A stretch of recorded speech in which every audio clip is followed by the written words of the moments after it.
Ең бірінші таныстырайын деп отырған жаңа көрнекілігім бұл мамандықтар, яғни профессия.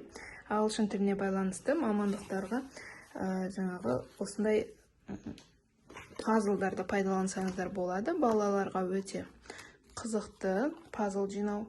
Мысалға жаңағы почтальон деген сияқты оның сөзін бірге тапса болады, немесе олар не істейтінін бірге тапса болады. Мына пазлдарды балаларға шашып қойсаңыздар, олар жинап ағылшын тілінде кім болғысы келетінін де айтса болады бірге. Міне біз осылай пайдаландық.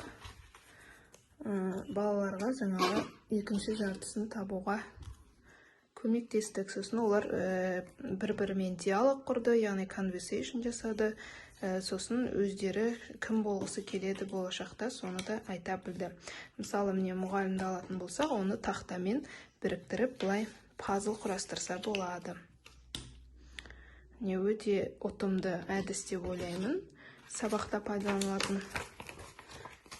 Енді мен ойлаймын, бұны кез келген кітап сататын дүкендерде, немесе канцтовар сататын дүкендерде сатады. Біз міне осындай алдық. Осының ішінде мамандықтарын алған болатынбыз. Қарап көріңіздер. Міне сырты осындай болады.